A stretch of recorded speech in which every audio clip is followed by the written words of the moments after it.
Баршаңызға қайырлы күн. Бүгін сіздерге ащы аджиканың жасалу жолын ұсынатын боламын. Каналға тіркелмеген болсаңыздар, тіркеліп қойыңыздар. Бұл аджиканың құрамында дәмдеуіштер болғандықтан өте сондай бір ерекше дәмге ие болады, иісі де керемет болады. Міндетті түрде дайындап көріңіздер. 3 кг қызанақ керек бізге, 1 кг тәтті бұрыш, 2 сәбіз, 1 бумадан базилик, укроп және петрушка, ащы бұрыш және де чеснок қажет, яғни сарымсақ қажет болады.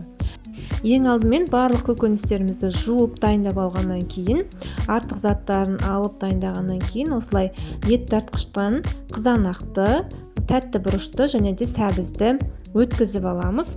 Барлығын араластырып, жаңағы отқа қойып қайнатамыз.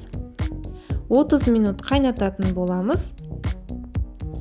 Қайнағанша қалған заттарымызды, яғни 200 грамм сарымсағымызды, чесногымызды ет тартқыштан өткіземіз.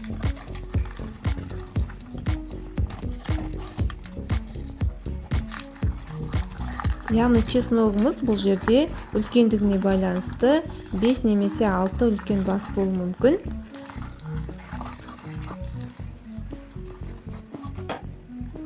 Одан кейін ащы бұрышымыздың осындай бөлігін алып тастап, ұрығымен бірге тартатын боламыз.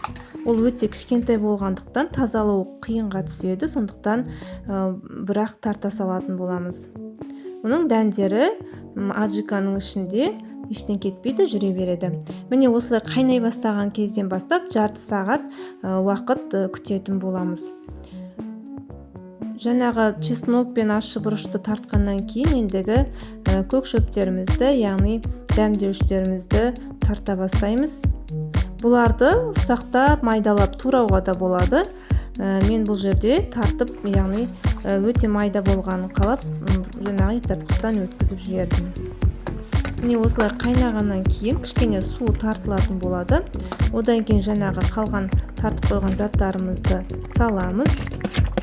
Енді тек қана 5 минут көлемінде ғана қайнатамыз. 5 немесе 10 минут көлемінде қайнатамыз.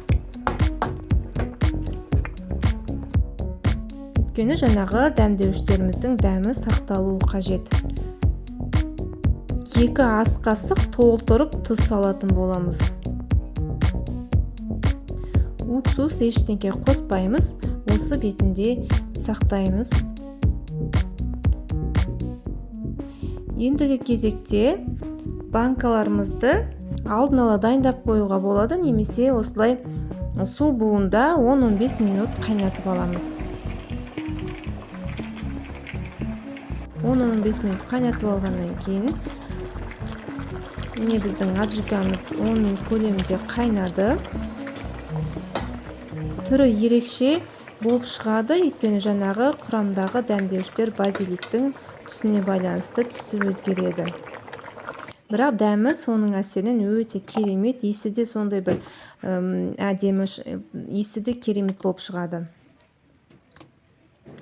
Енді осындай неғұрлым кішірек банкаларға ыстық күйінде құйып алатын боламыз. Қақпағын қатты жабамыз, орамалмен ұстап қатты жабамыз, тығыз жабылу үшін.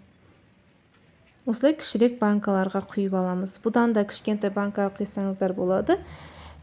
Себебі өте ащы болып шығады. Тамаққа қасықтың ұшымен ғана қосып жей бересіздер. Астарыңыз дәмдәрі берекелі болсын, міндетті түрде дайындап көріңіздер.